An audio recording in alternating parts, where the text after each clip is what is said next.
La Sociedad de Mejoras Públicas de Medellín y la Fundación Universitaria Bellas Artes presentan Voces de Color y Música, un programa radial para hablar del arte y sus creadores. Escúchenos todos los viernes a las 9 de la noche en los 101.9 de la emisora cultural Universidad de Antioquia. Y los domingos a las 9:30 de la mañana en el Sistema de Radio Educativa.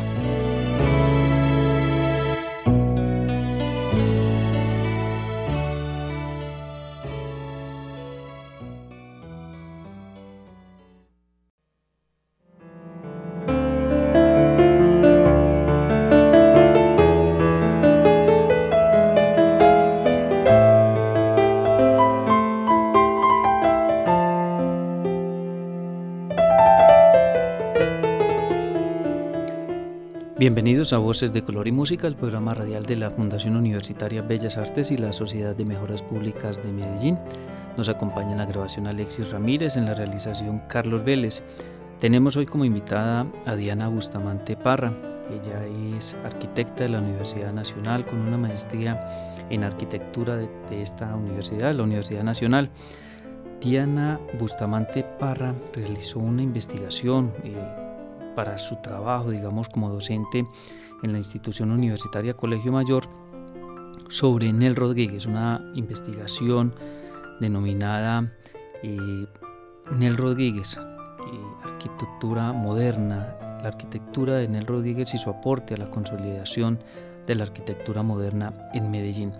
Producto de esta investigación hay una exposición también de fotografías y de textos donde se puede conocer sobre el aporte de este arquitecto y de la firma de arquitectos de la cual hacía él parte con su familia y que contribuyó mucho, como dice el título de la investigación, a la arquitectura moderna de Medellín. Y voy a mencionar solo algunos edificios con los cuales tuvo que ver Nel Rodríguez. El Palacio de Bellas Artes, el Palacio Municipal, que es el edificio donde hoy está el Museo de Antioquia, el Palacio Egipcio, el Castillo, que hoy es el Museo del Castillo, el Teatro Pablo Tobón Uribe, el Hospital Pablo Tobón Uribe, el edificio del Banco Industrial Colombiano, en fin, la Iglesia de Santa Gema. Hay una gran cantidad de edificios, de casas construidas por este arquitecto, por la firma de arquitectos H.M. Rodríguez e Hijos, que es el tema de hoy en Voces de Color y Música.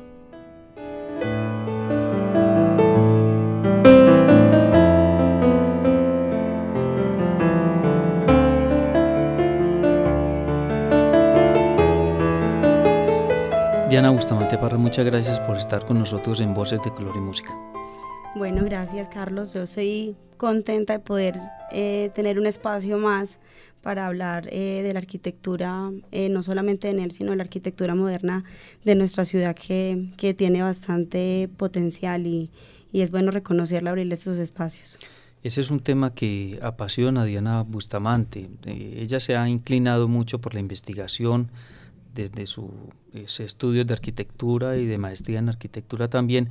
Y su pasión entonces es la investigación, pero también la arquitectura moderna. Claro, como lo mencionabas, todo empieza desde la maestría en arquitectura en la Nacional, cuando decido afrontar un tema de investigación y empiezo a buscar esa bibliografía en relación a la arquitectura colombiana, pues me sorprendo con la gran obra y la producción que desconocía como arquitecta y que se vuelve casi como una obsesión, como algo reiterado, el buscar, el investigar desde la arquitectura, pero obviamente es transversal pues al proceso de formación de la ciudad y a la consolidación cultural también. Me voy a salir un poco del tema, Diana Bustamante, porque quiero conocer como su concepto sobre esto. Se ha dicho que Medellín o los antioqueños descuidamos, abandonamos un poco como nuestra historia, nos dedicamos a construir una arquitectura moderna, a desarrollar una ciudad, pero hay una característica de Medellín o de Antioquia y es que se conserva muy poco de los edificios del siglo XVII, XVIII o XIX. Es decir, los antioqueños, y el caso, digamos más, el ejemplo, es el Teatro Junín, que todavía hoy hay muchas personas que critican el hecho de que se haya tumbado el Teatro Junín para construir el edificio Coltejer. ¿Qué piensas de esa, digamos, de esa polémica que hay entre si debimos conservar o debimos hacer lo que hicimos, que fue construir edificios para las industrias, para el comercio, en fin, para la cultura en Antioquia? Bueno, sí, realmente es triste la actualidad y el proceso como de deterioro y olvido del patrimonio arquitectónico. No es solamente un edificio y el material del que está hecho, sino él como reflejo cultural, no solamente pues de esa primera época, del cual cada vez vemos más que van demoliendo para poner centros comerciales, bombas de gasolina, etcétera, sino también de ese periodo de la arquitectura moderna. Entonces el desconocimiento o la poca atención ha sido, digamos, continuada. En un primer momento pues hubo también unos incendios que deterioraron la conservación de ciertas edificaciones, pero una vez se empieza a retomar un estilo arquitectónico, eso a partir de la necesidad como del suelo, su valor comercial, se ha ido como superponiendo eso a otros intereses y no viendo como el reflejo de otras ciudades. Por ejemplo, no sé, Quito tiene un patrimonio arquitectónico muy importante y hace de él pues como un uso comercial muy importante. Inclusive al iniciar pues como la investigación encuentra que varios de estos edificios están desdibujados, alterados, algunos otros abandonados, y no entiende uno cómo no hay de pronto una visión desde la planeación de la ciudad y tampoco desde la academia. Desde la academia también se ha dejado un poco de lado esto, y creo que hace parte pues como de una construcción entre la parte administrativa y académica, el poder subsanar todavía lo que se puede organizar. Diana Bustamante, cuando hablamos de arquitectura moderna, ¿nos referimos a qué época? Bueno, eso es, digamos, muy relativo según el contexto que estemos mencionando. Digamos, en Europa se puede hablar que empezó desde el 25, desde el 30, aquí en Colombia pudo haber iniciado más o menos desde el 40, finalmente no hay como un punto exacto, empieza a notarse un cambio en la manera de concebir la arquitectura, en la racionalidad de las formas, en la innovación técnica, constructiva, pero más o menos uno podría abarcar desde el 40 hasta el 70 más o menos, que viene esa época de arquitectura moderna en Colombia, por ejemplo. ¿Y qué estilos arquitectónicos predominaban en esa época?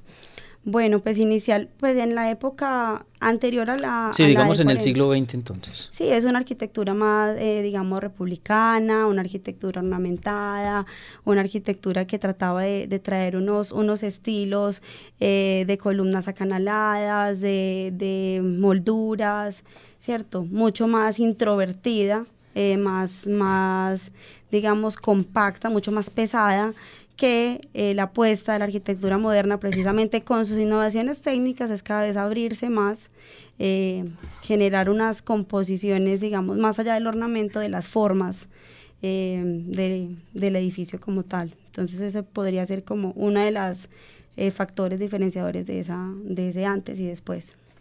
Nel Rodríguez nace en 1905, muere en 1996. En 1925, es decir, con solo 20 años, y luego de regresar de sus estudios en Estados Unidos, en Francia, llega para trabajar con una firma de arquitectos, H.M. Rodríguez. Contemos un poco entonces de esta firma y de esos primeros años de Nel Rodríguez como arquitecto. Bueno, yo creo que Nel fue un afortunado, no solamente pues por tener la opción que mencionas de estudiar en el exterior, sino el entorno que lo rodeaba, empezando que su abuelo, Enrique Hausler, fue, digamos, uno de los precursores del hormigón o de la construcción en concreto en la ciudad, hizo, digamos, el puente de Guayaquil, ya tenía una formación constructiva muy importante. Después su padre, pues, y su tío Melitón Rodríguez también tenían todo este taller de los Rodríguez, que también ha sido estudiado. Había también artistas, había ingenieros, entonces todo ese entorno le ayudó para él despertar un interés hacia la arquitectura, hacia la parte constructiva. Y a diferencia, digamos, de algunos de sus primos o su mismo padre, no pues estudia por correspondencia, sino tiene la oportunidad de salir y formarse en el exterior, que en el momento era algo, digamos, único. Y él al volver, pues no se queda con todo ese conocimiento, sino que empieza no solo a mostrarlo en los edificios, sino a compartirlo con sus colegas. Entonces es importantísimo como ese papel que juega él dentro de la formación de los arquitectos también de la ciudad. Entonces, cuando él llega ya hay una firma constituida y es lo que empieza y digamos esta historia que vamos a contar o estamos contando en el programa radial Voces de Color y Música comienza en el año 1925, de acuerdo con la investigación realizada por Diana Bustamante Parra, con un primer edificio, pero esa firma entonces venía, digamos, diseñando, trabajando en las ciudades desde 1903. Desde 1903. Desde antes de nacer Nel ya, con el abuelo y con el papá, ya tenían pues otras construcciones, es verdad. Ahora, lo que encuentra Diana Bustamante en su investigación es que desde el año 25 en adelante se dan, digamos, como unos edificios que son como hitos también dentro de la arquitectura en la ciudad.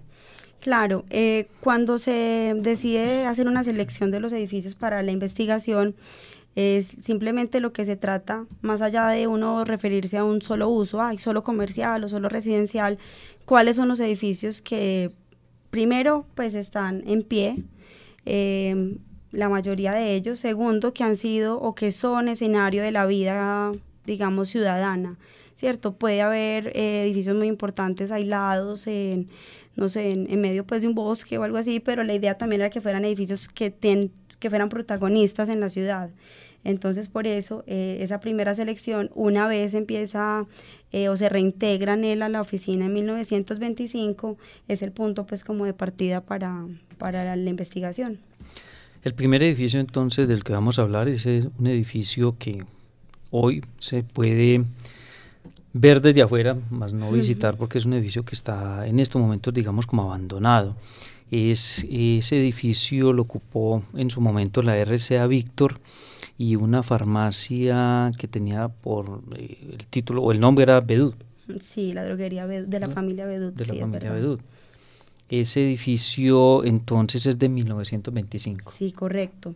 El edificio Bedut tiene una importancia, digamos, significativa. En varias de las publicaciones reiteran que es uno de los primeros edificios de ladrillo a la vista de uso comercial, ¿cierto? Pues ya había, digamos, otros edificios como pues la catedral y que usaban ladrillo, pero ya incorpora el ladrillo en un uso, digamos, comercial. Además que es uno de los primeros edificios que tiene elevador y hacía gala, digamos, de su destreza técnica, pues trataban de tener unas grandes columnas para liberar todo ese piso para los encuentros culturales de la RCA Víctor. Es un edificio, como decís, que está, digamos, en un grado pues como de deterioro un poco, digamos, marcado, pero aún es posible pues como identificar sus características desde el exterior. Y una de esas características son unas cabezas. Sí, las cabezas de Bernardo Vieco. Inclusive en otros edificios aparecen esculturas también de Bernardo Vieco. Varios dicen que son unas gárgolas, otros dicen que representan como las generaciones de los tres hijos de Bedut, pero lo cierto es que ellas han permanecido ahí como vigilantes del edificio y se pueden observar aún en la parte alta de este proyecto. El edificio Víctor Bedut lo podemos encontrar en el pasaje Boyacá, entre Bolívar y Carabobo. Y Carabobo, bajando, digamos, de oriente hacia occidente, lo encuentra uno a mano izquierda y se puede identificar precisamente por estas tres cabezas. Correcto. El próximo edificio importante que desarrolla la firma H.M. Rodríguez, con Nel Rodríguez pues como parte de esta firma, es el Palacio de Bellas Artes. Sí, bueno, el Palacio de Bellas Artes presenta ya una innovación o una variación en la arquitectura, digamos, tradicional. ¿Por qué? A pesar de ser un edificio que desde del exterior es macizo, digamos que uno lo puede ver, digamos, pesado, es un edificio muy dinámico. A partir de todos esos manejos que él hace al exterior, con ventanas, con muros, con estrías, y al interior con una serie de vacíos, de salones a doble altura, empieza a tratar de modificar esa arquitectura tan rígida y a explorar ese movimiento pues que trae a la arquitectura moderna. Entonces es un edificio también que marca, digamos, un inicio de la concepción de Enel como arquitecto dentro de la obra. Yo siempre he escuchado que ese edificio en su estilo arquitectónico es como una transición entre el republicano y el Art Deco.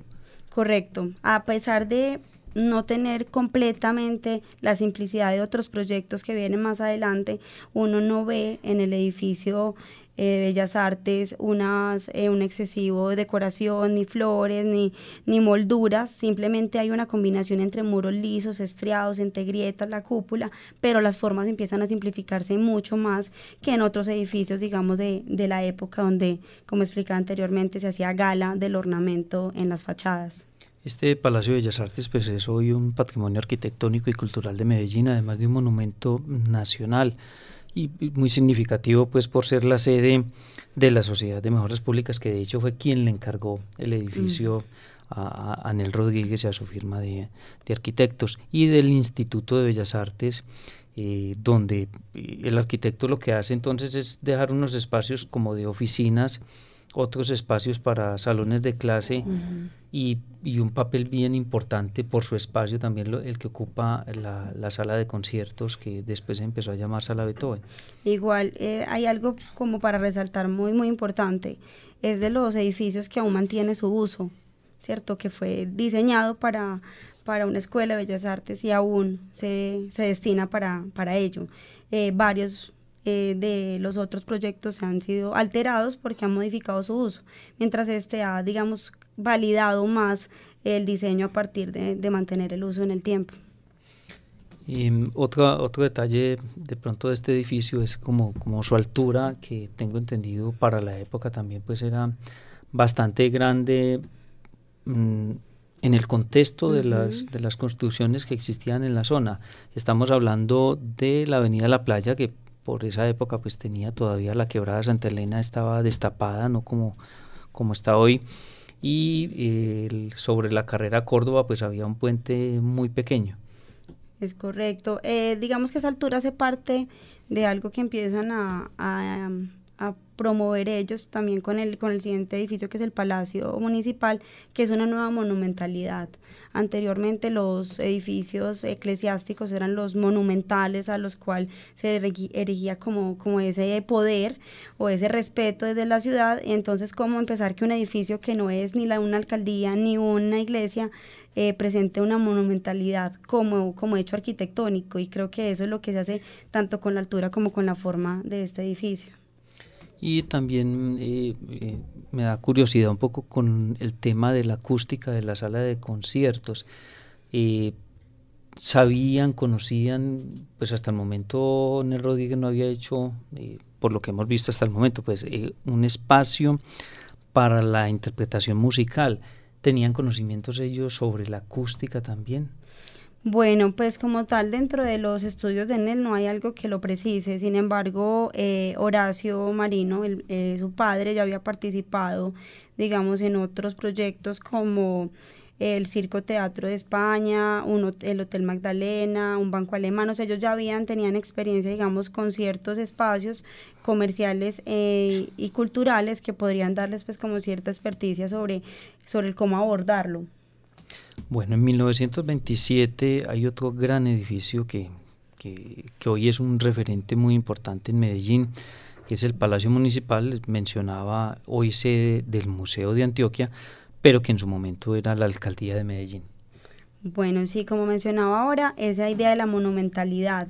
El Palacio Municipal es un concurso que gana la firma y hace una una exploración en la combinación, digamos, de materiales y de superficies. Allí no solamente se ven esas franjas en concreto, sino también se alternan con el ladrillo, generando pues también esa ritmos compositivos que empiezan a marcar la racionalidad de la arquitectura. Y además de eso, pues hace gala, digamos, de esa imponencia, pues como del palacio como centro administrativo o como punto administrativo pues de la ciudad. Un visitante del Palacio de Bellas Artes en estos días hacía un comentario sobre la impresión que le causó en el Palacio Municipal, hoy pues en el Museo de Antioquia, las escalas, esas escalas que al ingresar se abren a izquierda y derecha. ¿Es característica, digamos, del diseño en el Rodríguez o solamente lo hizo en ese edificio? Bueno, la parte, digamos, de la circulación siempre tiene como una importancia, no solamente en la escalera como tal, sino en dónde está, en dónde se ubica o hacia dónde mira. En otros de los edificios que tal vez podemos comentar más adelante, trataré pues como de recordar este detalle, pero nunca la circulación se vuelve algo para subir y bajar, sino cómo eso hace parte como integral de la manera en que se percibe el espacio. Y por ser un edificio, digamos, de ese carácter tan importante, pues hacía como un énfasis en esa entrada y en el recibimiento pues al momento del ingreso.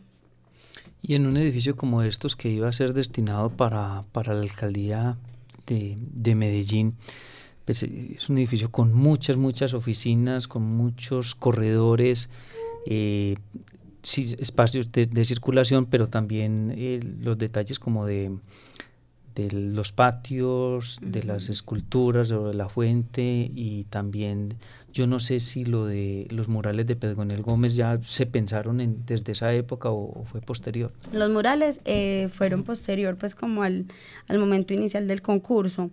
Algo muy importante que mencionaste es el tema de los patios, cómo hacer que un edificio, digamos, tan grande, tan macizo, con tantos, digamos, espacios, no se vuelva un recinto oscuro, frío, digamos, hermético, sino que a través de esos patios no solamente pues dotan de luz, sino también de vida los espacios al interior, para que no se pierda tampoco esa conexión con el exterior que quería marcarse en el edificio. Hablemos de otro de los edificios que hace parte de las obras de Enel Rodríguez, y en 1928 construye la litografía de la Compañía de Tabaco. Correcto. Este edificio actualmente hace parte pues de unos talleres de mecánica, también allí se desarrollaron algunos juzgados. En este edificio también hay una combinación que mantiene la línea que hablaba ahora sobre el ladrillo y el concreto. Hay unas ventanas ya que empiezan a marcar esa apertura o esa liberación entre lo que es soporte y lo que es cerramiento del edificio, y la incorporación ya de algunas curvas que se empiezan a explorar también en otros edificios más adelante muestra una intención muy importante hacia el cambio pues de la arquitectura moderna. ¿Dónde está ubicado este edificio?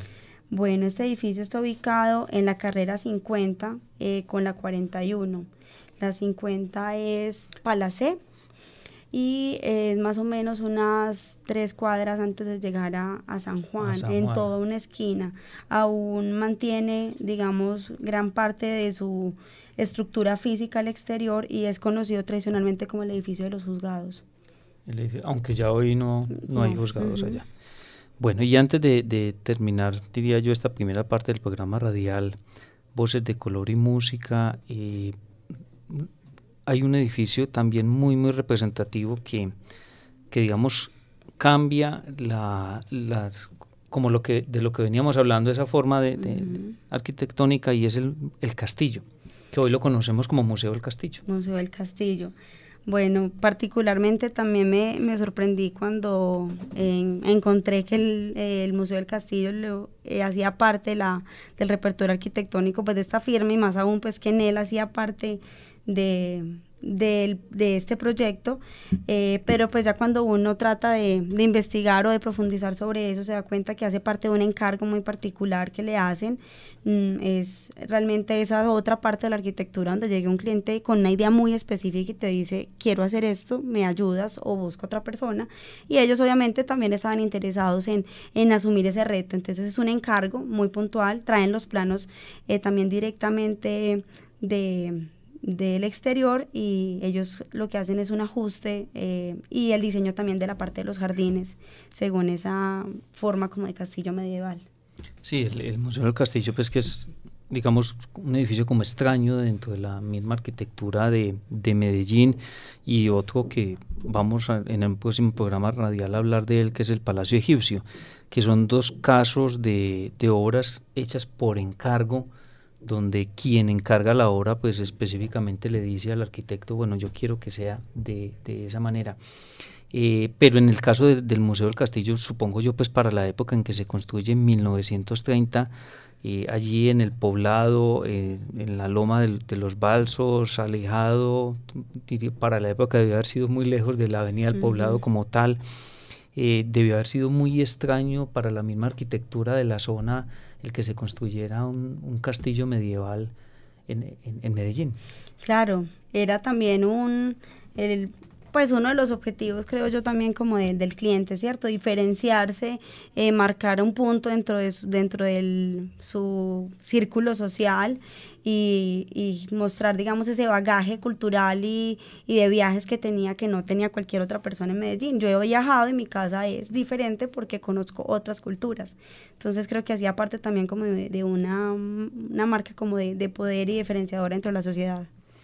El Museo del Castillo, que es una, digamos, un encargo entonces de Diego Echavarría Misas, se convierte en su casa, y hoy pues puede ser visitado y no solo acercarse, digamos, como a la arquitectura, a los jardines que son muy importantes en el Museo del Castillo, sino también al mobiliario que tenían ellos allí, y donde lo que acaba de comentar Diana Bustamante es muy importante, pues esos recorridos que hacían por el mundo, pues allí compraban muchos de los muebles que tiene este edificio, el Museo del Castillo. Está en muy buen estado, tanto el edificio, los jardines, está en muy buen estado, está muy conservado, entonces vale la pena. Y hoy es un importante centro cultural de la ciudad de Medellín, donde se realizan exposiciones, conciertos, talleres. Picnics. Sí, en fin.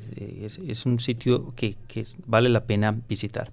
Diana Bustamante, pues llegamos hasta 1930 con el Museo del Castillo, aún nos faltaría hablar del Palacio Egipcio, del edificio Gutenberg, del edificio central, de la fábrica de Coltabaco, del Hospital Pablo Tobón Uribe, en fin. La invito entonces para que en una próxima ocasión nos acompañe y podamos seguir contándole a los oyentes del programa radial Voces de Color y Música sobre esta contribución de Nel Rodríguez a la arquitectura moderna de Medellín. Bueno, claro que sí. Pues mi intención siempre es la divulgación de esta obra, el poderla o ponerla a la mano del ciudadano, y la idea pues también es hacer parte pues de este tipo de programas y de esos espacios. Estas fotografías y las maquetas de estos edificios van a estar en la sala de exposiciones Eladio Vélez a partir del 1 de febrero, en exposición con entrada libre para el público allí en el Palacio de Bellas Artes.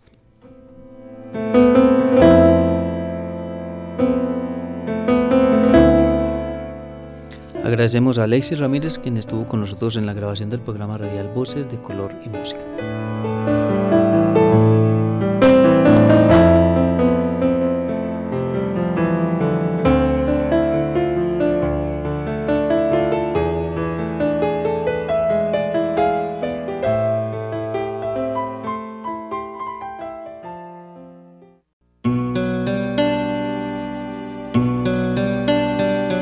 La Sociedad de Mejoras Públicas de Medellín y la Fundación Universitaria Bellas Artes presentaron Voces de Color y Música,